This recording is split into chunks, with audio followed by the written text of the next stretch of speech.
जम्मू कश्मीर में सरकारी अराजी को लेके भी लगातार लोगों की तरफ से नुक्ताचीनी देखने को मिल रही है। लेकिन इस दौरान क्या गुज़श्ता सरकारों की भी जिम्मेदारी बनती थी कि वो रेगुलर पॉलिसी जो है वो बनाते, तो शायद आज जम्मू कश्मीर के लोगों को परेशानियों का सामना ना करना पड़ता। जम्मू की बात करें तो जम्मू में भी लोगों की तरफ से लगातार सरकार व इंतजामिया को तनकीद का निशाना बनाया जा रहा है। वहीं इस सिलसिले में हम बात करेंगे, हमारे साथ डीडीसी चेयरमैन व नेशनल कॉन्फ्रेंस के सीनियर लीडर जनाब एडवोकेट नसीम लियाकत साहब हैं। इनसे जानेंगे कि क्या गुज़श्ता सरकारों में, यानी कि नेशनल कॉन्फ्रेंस जब इक़्तिदार में थी, तो क्या जम्मू के लोगों को रेगुलराइज करने की पॉलिसी बनाई जाती, तो क्या आज परेशान लोग होते। नसीम साहब, वक्त देने के लिए बहुत शुक्रिया।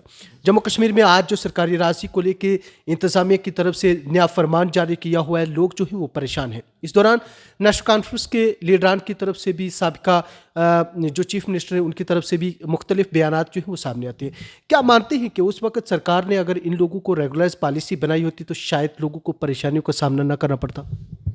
नहीं, देखें, जो सरकारें इस लेफ्टिनेंट गवर्नर साहब का जो हालिया दौर है, इससे कबल जो सरकारें जम्मू और कश्मीर में रही हैं, उन्होंने तो बारहा ये कोशिशें की हैं कि अराजियात को रेगुलराइज़ किया जाए, और रेगुलराइज़ किया भी गया है। आप जानते हैं कि सबसे बड़ी मिसाल जो इसमें है वो आपको ज़री इस्लात के कानून की है, जो शेख साहब के वक़्त में हुआ। ज़री इस्लात में तो जो बिग लैंड लॉर्ड्स थे, उनकी ज़मीनें जब सरकार की ज़मीनें हो गईं, और उसके बाद उन ज़मीनों को तो रेगुलराइज़ किया गया टेनेंट्स के हक़ में, जो काश्तकार थे उनके हक़ में रेगुलराइज़ किया गया। आज हर जगह आप देख रहे हैं रेगुलराइज़ की हुई हैं ज़मीनें। अब अगर आज की सरकार ज़री इस्लात के एक्ट को मनसूख कर दे, तोड़ दे, और उनकी ज़मीनें छीनना शुरू कर ले, तो ये तो नहीं कहा जा सकता कि ये रेगुलराइज़ पिछली सरकारों ने नहीं की थी। इसी के साथ साल 1958 में और 62 में आप जानते हैं कि लैंड रेवेन्यू एक्ट के तहत जो कैबिनेट आर्डर्स हुए थे, S432 जिसको कहते हैं, S432 और LB6C, ये आर्डर्स भी और क्या आर्डर हैं, ये भी रेगुलराइजेशन के आर्डर हैं। इनमें भी लोगों की ज़मीनें रेगुलराइज हुई थी। और उसके बाद रिसेंट सालों में जो रोशनी का कानून था, रोशनी का कानून भी तो रेगुलराइज का कानून था। तो पिछली सरकारों ने तो बहरहा ये कोशिशें की, और सरकारों का काम ही यही होता है कि जहाँ पे अगर कोई बैठ गया है, जो कोई गरीब जहाँ पे बैठ गया है और देरीना कब्ज़े से बैठा हुआ है, तो उन अराजियात को तो हमेशा रेगुलराइज़ किया जाता है। और ये मसालें सिर्फ जम्मू कश्मीर में नहीं हैं। आप दिल्ली में देखें, इलीगल एक्यूपेंट्स को रेगुलराइज़ किया गया है, चंडीगढ़ में किया गया, और बेशतर मुल्क के दीगर हिस्सों में भी ये किया गया है। और वेलफेयर स्टेट की पॉलिसी यही है कि रेगुलराइज़ किया जाए। मुतलका सरकार का ये कहना है कि जो भी पॉलिसी बनाई गई वो बड़े बड़े लीडरान ने ज़मीन हड़पने के लिए की गई। इसके ऊपर क्या रोशनी डालें? देखें जी, कोई भी रेगुलराइजेशन जो हुई वो एक कानून के तहत हुई, चाहे वो S432 हो, LB6C हो, एग्रेरियन रिफॉर्म्स एक्ट हो, रोशनी एक्ट हो। कहीं भी जहाँ भी रेगुलराइजेशन हुई वो किसी एक्ट के तहत, किसी ज़ाब्ता के तहत हुई। जहाँ आपको ये लगता है, इस मौजूदा सरकार को जहाँ ये लगता है कि रेगुलराइजेशन में धांधली हुई है, और किसी ने अपनी पोजीशन का फ़ायदा उठा के, नाजायज़ फ़ायदा उठा के, उस एक्ट का नाजायज़ फ़ायदा उठाते हुए किसी ज़मीन को हड़प लिया है, ऐसी को जिसका कि वो एक्ट के तहत मुस्तहिक नहीं था, तो उसको निकालना चाहिए ना, किसी एक को। ये सरकार ये हर काम ज़बानी क्यों करती है? ये सरकार कोई पॉलिसी क्यों नहीं बनाती इस निस्बत? ये कहते हैं जी कि गरीबों को नहीं छेड़ेंगे, अमीरों को निकाल दें। कौन है गरीब और कौन है अमीर, ये क्यों नहीं बताते? ये क्यों नहीं वाज़ह करते किसी पॉलिसी के तहत, किसी सर्कुलर के तहत, किसी रूल के तहत, किसी एक्ट के तहत? ये क्यों नहीं वाज़ह करते कि हम अमीर किसको मानते हैं, गरीब किसको मानते हैं? जिसका मकान गिरा दिया कहते हैं ये अमीर था, जिसका छोड़ दिया उसको कहते हैं जी ये गरीब था। नेशनल कॉन्फ्रेंस के लोगों के मकान गिरा रहे हैं, वो सारे अमीर हो गए। जो बीजेपी के सारे छोड़े हुए हैं जम्मू में, वो सारे गरीब हो गए। तो ये तो हो गया ना, ब्लैक एंड वाइट में ये कुछ ला नहीं रहे। उमर साहब की आपने प्रेस कॉन्फ्रेंस सुनी है, उन्होंने कहा कि मेरी हमशीरा कोर्ट में गई हैं, और कोर्ट में सरकार के वकील ने ये माना है कि ऐसी जो ये लिस्ट जो सोशल मीडिया पे चल रही हैं, कोई एक लिस्ट किसी सरकार ने जारी ही नहीं की है। तो फिर ये क्या है? इसका मतलब है कि ज़बानी रात को कमरे में बैठते हैं और निशाना ताकते हैं कि किसका मकान सुबह गिराना, और बुलडोज़र की मशीन भेज देते हैं कि उसको गिराएं। कि ये सरकार पॉलिसी के साथ क्यों नहीं आती? हम भी तो क्या कह रहे हैं, आप पॉलिसी बनाइए, आप बताइए जिन लोगों ने नाजायज़ कब्जा किया है उन लोगों को हमने निकालना है, हम आपका साथ देंगे। गुज़श्ता मुतलका सरकार का ये भी कहना है कि नेशनल कॉन्फ्रेंस व दीगर जो सरकारें यहाँ पे रही हैं उनके कई कवानीन जो वो लोगों के ख़िलाफ़ रही। वहीं इस दौरान نیشنل کانفرنس کے اعلیٰ لیڈران جو ہیں ان کی طرف سے مختلف بیان آتے ہیں کہ اگر ہماری سرکار بنے گی تو پی ایس اے کو ہٹایا جائے گا. کیا مانا جا سکتا ہے کہ اس وقت سرکار نے نیشنل کانفرنس نے یہ پی ایس اے لا کے کہیں نہ کہیں غلطی کی تھی تو آج بھی بھگتان بھگتنا پڑ؟ دیکھیں پی ایس اے جو ہے پبلک سیفٹی ایکٹ وہ سرکار کا ایکٹ نہیں ہے, وہ نیشنل کانفرنس نے نہیں لایا, وہ مرکز کی سرکار نے لایا اور اس وقت کے حالات کو دیکھتے ہوئے لایا. اب جب کہ حالات درست ہیں اور نیشنل کانفرنس کی کاوشوں کی وجہ سے یہ حالات بہتر ہوئے تھے جو کہ دوبارہ بگڑتے جا رہے ہیں اس یو ٹی گورنمنٹ میں ایل جی انتظامیہ کے تحت.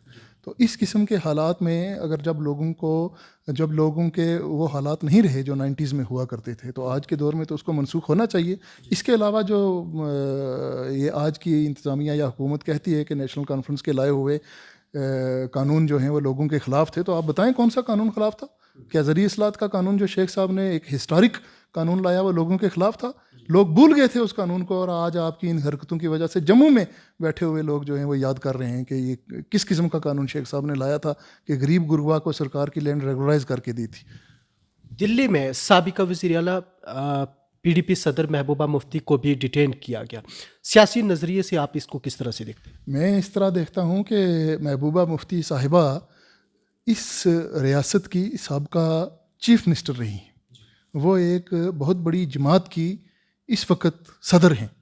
اگر دلی میں وہ پرامن احتجاج کر رہی تھیں تو ان لوگوں کو کیا تکلیف ہوئی ان کو اٹھا کے, یہ جس طریقے سے دلی پولیس نے ان کو وہاں سے زبردستی اٹھا کے ایک وین میں ڈالا ہے, اسی سے پتہ چلتا ہے کہ یہ لوگ جو ہیں وہ کتنے بوکھلائے ہوئے ہیں.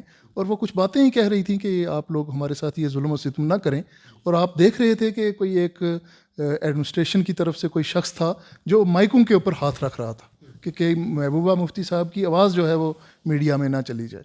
تو یہ تو آج حالات ہو گئے ہیں جناب, ایمرجنسی کے حالات ہو گئے ہیں. آج تو رائٹ آف سپیچ ہی ختم کر دیا آپ نے.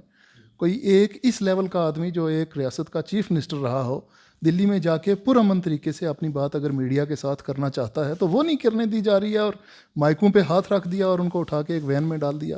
تو میں تو بہت پریشان ہوں اس کو لے کے کہ حالات بہت بد سے بدتر ترین کر دیے ہیں اس وقت. آخری سوال رہے گا, کئی نیشنل کانفرنس کے لیڈران ان کے گھروں پہ بلڈوزر چلایا جا رہا ہے. کیا مانا جا سکتا ہے کہ سرکار یک طرفہ جو ہے وہ یہ کارروائی چل رہی ہے اور سیاسی جماعت کو کمزور کرنے کی کوشش کر رہی ہے؟ میرا تو یہی ماننا ہے کہ یہ جو اینٹی انکروچمنٹ کے نام پہ ڈرائیو چلائی جا رہی ہے, یہ صرف اور صرف ٹارگٹ کیا جا رہا ہے ان لوگوں کو کہ جو لوگ آپ کے پریشر کے سامنے جھکے نہیں. یہ وہی لوگ ہیں جو کسی بھی قسم کے پریشر کے سامنے جھکے نہیں, جو اپنی جماعت کے ساتھ کھڑے رہے. ان لوگوں کو تنگ کیا جا رہا ہے اور بے جا تنگ کیا جا رہا ہے. اور آپ نے سنا ہوگا جو عمر صاحب کی پریس کانفرنس ہوئی تھی, میں 2 منٹ آپ کے لوں گا. انہوں نے بہت واضح کر کے بہت کلیئر کر کے بتایا کہ نوٹس جو ہوتا ہے قانون کے تحت نوٹس کیسے دیا جاتا ہے. تو بالکل خلاف ورزی ہو رہی ہے قانون کی. یہ کوئی نوٹس کسی کو سرو نہیں کر رہے ہیں اور یہ دیکھتے ہیں کہ کس وقت کوئی شخص گھر میں نہیں ہے, اس کی غیر موجودگی میں بلڈوزر چلا کے اس کے مکان کو گرا دیا جاتا ہے. حالانکہ قانون کہتا ہے کہ اگر آپ نے کسی اللیگل اکوپینٹ کو کہیں سے نکالنا ہے تو اس کو نوٹس دیا جاتا ہے. اس لیے نہیں کہ ہم صبح آپ کا مکان گرانے کے لیے آ رہے ہیں, بلکہ نوٹس دیا جاتا ہے بغیر عذرات, بغیر آبجیکشنز, کہ 15 دن میں 20 دن میں آپ عذرات دیجئے کہ کیوں نہ آپ کے مکان کو مسمار کیا جائے, کیوں نہ یہ گرایا جائے, کیوں نہ یہ اراضی آپ سے لے لی جائے. اگر انسان اس کے آبجیکشن دے کے اتھارٹی کو سیٹسفائی کر دے کہ یہ میرا اس پہ قبضہ جائز ہے تو ایکشن نہیں ہوتا. اگر وہ سیٹسفائی نہیں کر سکتا پھر دوبارہ نوٹس دیا جاتا ہے کہ اب آپ کے جواب ہم نے سن لیا ہے, وہ ہمیں ٹھیک نہیں لگا, اب ہم فلانے دن آپ کا گرائیں گے. تو یہ کہاں کیا دیکھا جا رہا ہے؟ کوئی نوٹس کا تو نام نشان ہی نہیں ہے, بلکہ اور یہ بتایا تک نہیں جا رہا ہے کہ صبح کہاں کارروائی ہونے والی ہے. ہائی کورٹ میں اسٹیٹ کے وکیل نے مان لیا خود جا کے کہ تمام لسٹس جو سوشل میڈیا پہ ہیں جن کا کہا جا رہا ہے کہ سرکار نے جاری کی ہیں کہ ان لوگوں کو نکالا جائے گا, ہائی کورٹ میں سرکار کے آن ریکارڈ وکیل نے یہ مان لیا کہ یہ تمام لسٹس فیک ہیں, ایسی کوئی لسٹ ہی نہیں. تو پھر اس کا مطلب ہے جو بھی کارروائی ہو رہی ہے وہ تاناشاہی کے تحت ہو رہی ہے اور مرضی پہ ہو رہی ہے. بہت شکریہ. یہ تھے ہمارے ساتھ D D C chairman Rajouri advocate Naseem Liaqat صاحب, جن کے ساتھ تفصیلی بات چیت. وہیں ان کا یہ کہنا ہے کہ جموں کشمیر میں سرکار آواز کو کچلنا چاہتی ہے. جو لوگ غریب لوگوں کے ساتھ ساتھ مظلوموں کی آواز کو اٹھا رہے ہیں. اب ان کے گھروں پہ جو ہے وہ بلڈوزر چلایا جا رہا ہے. وہیں گزشتہ کل کی بات کریں تو دلی میں سابقہ وزیر اعلیٰ محبوبہ مفتی کو بھی ڈیٹین کیا گیا. کیا جموں کشمیر میں اب بولنا جائز نہیں ہے؟